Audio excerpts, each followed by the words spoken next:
ça. Nous avons à cesser de nous plaindre de ce qui nous arrive. C'est quand même très très intéressant que nous ayons l'œil ouvert, que nous découvrions, que nous ayons la curiosité ouverte. Nous avons le temps, nous n'avons plus trop de responsabilités, nous avons une liberté qui nous vient, une nouvelle liberté, une nouvelle découverte de la beauté dans ses détails, dans le visage de l'autre. Je crois qu'il est nécessaire que nous nous bougions, nous, mais que c'est vrai que si c'est possible, il faudrait que ceux qui s'adressent autour de nous s'adressent à nous et pas à notre accompagnateur. On voit souvent des personnes qui sont, par exemple, dans une chaise roulante, quelqu'un les pousse et on demande et il va bien, lui, celui qui est assis. On ne lui demande pas à lui, alors que ça peut encore parler. J'ai découvert récemment aussi des choses tout à fait merveilleuses dans la communication non verbale avec art thérapie. Je ne sais pas si vous connaissez cette méthode qui précisément facilite pour ceux qui ont perdu les mots, parce que nous ne sommes pas tous dans le même état. C'est ce qu'Hold Up découvre très fortement à l'heure actuelle, c'est la différence entre 75 et 95 ans. Il n'y a pas de doute qu'on n'est plus dans la même dynamique. Alors donc c'est très important qu'on s'occupe aussi des plus de 90 et du sens que ça peut avoir, et que c'est directement en entrant en communication avec eux qu'on va s'enrichir de ce rapport. Merci Marie-Françoise. On reviendra vers vous tout à l'heure, mais je trouve que la transition, et d'ailleurs Guillaume me l'a dit, était excellente en parlant de l'accompagnateur, puisque toi, Guillaume, tu en as un tout le temps, il est là d'ailleurs, et pour ceux qui connaissent Guillaume, on connaît aussi son accompagnateur, et c'est toujours un plaisir de le rencontrer, mais quand on invite Guillaume, c'est Guillaume qu'on invite, hein, ça c'est clair. Alors, je voudrais que tu commences par nous dire, Guillaume, tu t'es formé ces dernières années, tu t'es formé justement pour pouvoir assumer un rôle au sein de la société. Dis-nous d'abord quelle a été cette formation et comment tu as pu l'affronter et maintenant la revendiquer. Bonjour à tous, merci Benoît pour l'invitation. Alors, je me suis formé à l'Université des patients. Pourquoi d'abord? Plutôt que comment, pourquoi? Parce que, ayant un handicap moteur lourd, ou tellement lourd que mon fauteuil ne passe pas la rampe.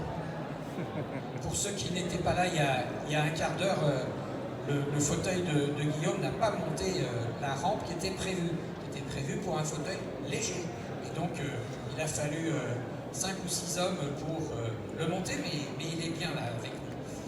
Non, donc tellement lourd que mon fauteuil ne passe pas la rampe. Mais au-delà de ça, et ça c'était évidemment un trait d'humour, je me suis formé pourquoi? Pour avoir la possibilité de prendre du recul. Parce que je crois que ce qui est important quand on est atteint d'un handicap, d'une maladie chronique, c'est la prise de recul et c'est comment est-ce qu'on peut apporter cette maladie chronique au service de l'autre, quel qu'il soit, jeune, vieux, moyen jeune. Et je me suis formé au travers d'une des formations françaises qu'à titre personnel j'ai énormément apprécié. Alors c'est un grand plaisir d'en parler à côté de Gérard, qui est l'instigateur des patients, experts, formateurs, on appellera ça comme on voudra, je ne vais pas me battre là tout de suite, voilà, on est bien d'accord qu'il y a autant de mots que d'appellations. Je me suis formé, j'ai eu la joie de me former aux côtés du professeur Catherine Tourette-Turgis et de l'Université des patients. Pourquoi? Parce que c'est la seule formation mixte, professionnelle de santé et patients. Et patients de diverses pathologies. Et c'est la seule formation, je ne suis pas actionnaire de la formation de Catherine Tourette-Turgis, la preuve c'est que je vais travailler en face. Je travaille dans un Mais c'est intéressant de se former avec des pairs qui n'ont pas la même pathologie que soi. Ça évite l'entre-soi et le nombrilisme. Et c'est très intéressant de se former avec également des patients et des professionnels. On a chacun une histoire de vie différente avec la maladie, mais on a chacun une histoire de vie au service de la maladie, du handicap. J'utilise dans mon cas alternativement ou l'un ou l'autre. Ça a peu d'importance là précisément. Et sauf que quand on te connaît un peu, il y a des moments où tu es un peu plus patient et d'autres moments où tu es un peu plus porteur du handicap, tout simplement. Mais alors, il y a des moments malheureusement où les deux se rejoignent. Alors Benoît, sache que je ne suis jamais patient, je suis toujours impatient du projet suivant et de l'initiative suivante à entreprendre. Bon, alors... mais effectivement, il y a des moments où la douleur me contraint à être un peu plus patient dans le sens coincé au lit ou ailleurs. Et en fait, ces moments-là sont aussi des moments d'apprentissage avec la maladie, le handicap, la situation. Voilà. Guillaume, on sait, ces 15 derniers jours, et même un peu avant, mais on s'est extasié sur les athlètes paralympiques, tout ce qu'ils ont réussi à nous faire partager, à nous faire connaître, à nous faire applaudir. Moi, quand je pense à toi et à ton exemple, j'applaudis aussi à ton exemple de vie, parce que, non pas que ce soit pour nous un sujet d'anecdote, mais c'est un sujet véritablement d'exemplarité. Je voudrais que tu dises en quelques mots, plus il y a des gens ici dans la salle qui te connaissent bien et depuis longtemps, mais ton avenir n'était pas celui qu'avaient prévu les institutions et qui était en toute bienveillance sans doute, mais en tout cas c'était pas du tout ce que tu vis aujourd'hui. J'aimerais que tu racontes rapidement comment tu es devenu quelqu'un de beaucoup plus autonome, de beaucoup plus inclusif et qui, un jour comme aujourd'hui, peut venir nous parler de la gouvernance de la représentation des personnes handicapées. Alors, dans un premier temps, permettez-moi une incise. Je vais, à la suite de ta question, remercier ma maman qui est là, au premier rang, et qui a toujours cru en mon autonomie, m'a toujours fait confiance. Et j'aurais envie de vous dire que la première marche vers l'autonomie, l'inclusion, c'est la confiance. Et on est d'abord dans la confiance, de l'un vers l'autre et de l'autre vers l'un. C'est un jeu de confiance. Moi, j'ai, par les truchements du temps, grandi à l'appui d'établissements médico-sociaux. D'abord dans les années 90, puis de nouveau un passage dans les années 2010-2015 dans deux types d'établissements. D'abord, je ne donnerai pas de nom parce que je tiens à garder une neutralité, lui. Mais enfin bon, des gens qui me connaissent et des gens qui cherchent sur Internet trouveront les noms sans aucune difficulté. Aujourd'hui, on est, grâce à la loi Patients, Santé, Territoire, et grâce à la loi de 2005, en réalité, parce que c'est un croisement des deux, vers une volonté, on va remettre les choses dans leur contexte, vers une volonté d'une réelle détermination de l'action patient ou de l'action usagée. J'aime pas le mot usager. Je préfère à la limite le mot habitant au mot usager. Parce que les gens qui vivent en structure ne sont. Alors, bien souvent, et c'est pas souvent vous tous là à la table qui allez me contredire, ils ne sont pas souvent usagers. On peut s'en resservir pour faire autre chose. terme usagé un double sens qui ne me plaît pas. Tu as toujours un souci de la sémantique très précise, mais c'est bien, c'est bien. Mais va au fait et raconte-nous quand même la bascule qu'a été quand même eh bien, ta présence dans des établissements médico-sociaux à aujourd'hui, ta présence, j'allais dire, dans la cité. Enfin... Alors en fait, ma bascule de la présence des établissements médico-sociaux à la cité, ça a été la première marche, ça a été le fait de pouvoir acquérir mon propre logement et de pouvoir vivre chez moi. Alors, je vis chez moi, je ne vis pas en autonomie. D'abord parce que je ne produis pas mes légumes, et ensuite parce que je suis quand même en vivant chez moi, extrêmement dépendant. Il faut appeler un chat, mais par contre, je vis en autodétermination de mes choix, de mes libertés, et j'ai décidé de mettre ces libertés et ces choix au service des autres, c'est-à-dire de gens qui ne peuvent pas aujourd'hui faire ce choix de vivre en autonomie. Et je ne suis pas persuadé que l'autonomie soit l'autonomie, le domicile, soit le centre pour tout le monde, soit l'ouverture pour tout le monde. Je pense que heureusement, il y a une place pour chacun et une capacité pour chacun. Moi, aujourd'hui, j'ai la chance, grâce entre autres à toi, Benoît, d'avoir intégré le conseil d'administration et le bureau de l'association Ouvila, qui est une association gestionnaire de plusieurs dizaines d'établissements en France. Et je l'ai intégré non pas comme personne résidente, parce que je n'ai jamais bénéficié moi-même des services de VIA, j'ai toujours été simplement, j'y ai été simplement comme administrateur, et ça me va très bien, pour une raison simple, c'est de pouvoir faire un pas de recul, un pas de côté sur la façon dont on prend des responsabilités dans les structures et dans les associations. Il faut aussi, parce que c'est des grosses maisons, il faut aussi pouvoir faire un pas de côté. Et ça me paraît nécessaire. Qu'est-ce que, encore une fois on y reviendra, mais pour faire cette bascule comme un responsable associatif, puisque tu es au conseil d'administration, et j'ai appris, ça c'est pas moi qui suis responsable, que tu étais en plus rentré au bureau. Alors, c'est pas toi qui es responsable, on discutera de ça à un autre moment, Benoît.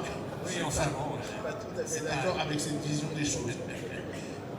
Peut-être, mais en tout cas, est-ce que ça a été un chemin quasi naturel, ou est-ce que tu as dû un peu te battre, te faire connaître, faire respecter, un peu comme Marie-Françoise nous disait il y a quelques minutes, on est passé presque de déchets ou de gens qu'on regardait mais dont on ne tenait vraiment pas compte, à vraiment quelque chose, à quelqu'un qui importe dans la gouvernance associative.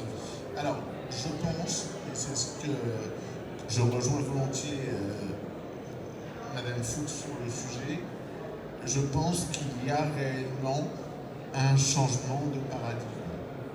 Je pense qu'on va de plus en plus et on écoute de plus en plus le résident, la personne et on nomme en responsabilité des gens en situation de handicap de plus en plus lourd ou de dépendance de plus en plus lourde. Oui, mais pour autant, on voit bien que la présence des gens qui sont les usagers de l'association, dans les CVS, c'est pas du tout la même chose que la présence de personnes qui représentent quand même le handicap dans le conseil d'administration, voire plus. Alors, c'est pas du tout la même chose, c'est vrai, oui et non.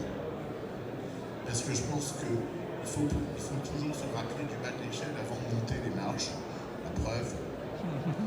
Donc, il faut toujours se rappeler du bas de l'échelle avant de monter les marches, ça c'est la première chose. La deuxième, c'est que ça nécessite de pouvoir être au conseil d'administration d'une association gestionnaire. ça nécessite une prise de recul, une formation qu'il faut pouvoir apporter et accompagner auprès des personnes handicapées et des personnes avec lui. Sinon, en réalité, on en fait des potiches.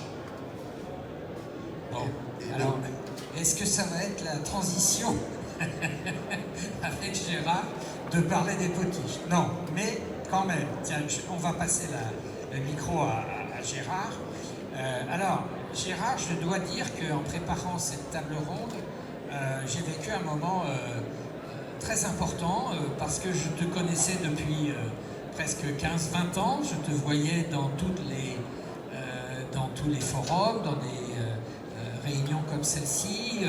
Et pour moi, tu représentais, alors au début, tu représentais d'abord la Fédération des diabétiques, et puis après, tu représentais Monsieur RU, Monsieur représentant des usagers, le président de France Asso Santé, enfin, vraiment quelqu'un j'allais dire, d'installer dans cette représentation.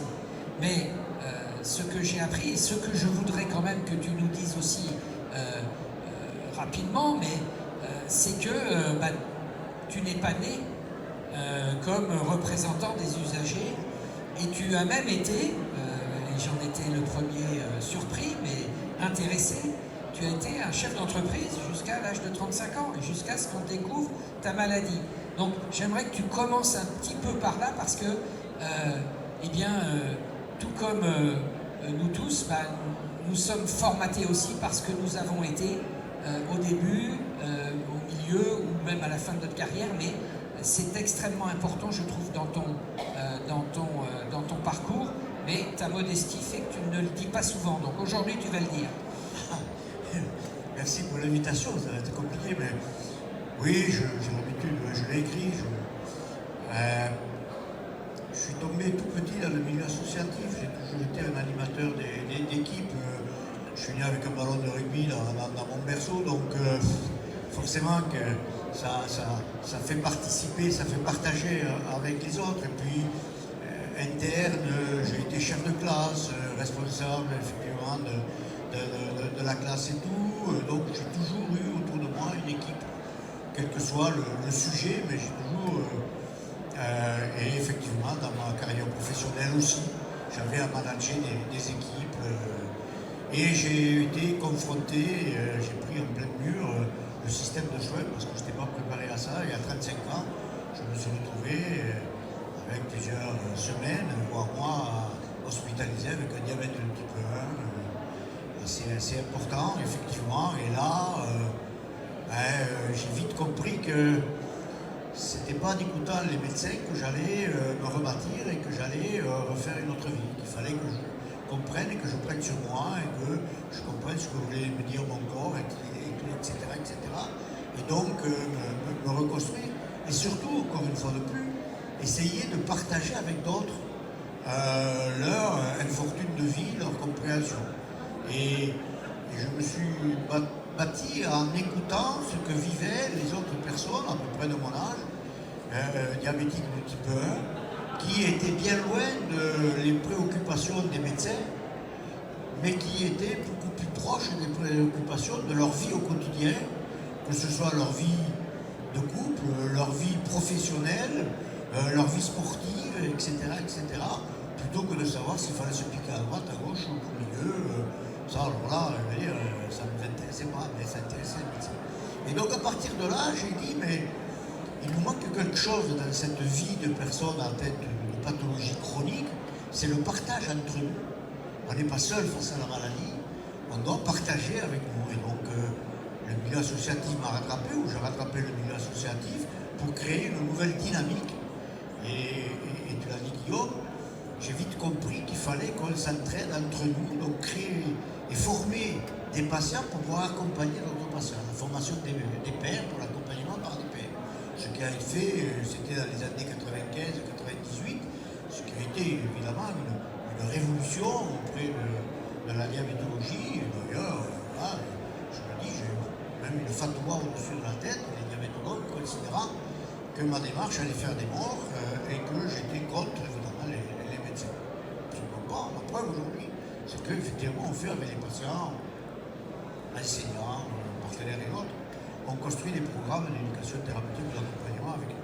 Donc, j'ai eu toujours cette volonté, effectivement, de créer une dynamique de partage avec des gens ayant le même objectif ou la même fortune de vie, et d'avancer, effectivement, par le dialogue et par la co-construction, par l'intelligence collective. C'est quelque chose qui m'a toujours apparu extrêmement important. J'ai pris beaucoup de responsabilités au sein de l'association française diabétique, que j'ai globalement transformé pour en faire une association assez Justement, moderne. là, ça c'est important. On viendra après au rôle de la loi et tout, mais sur l'association française des diabétiques, moi d'ailleurs je t'ai connu un peu à cette époque-là, où tu as été secrétaire général et président, etc. Mais surtout, tu as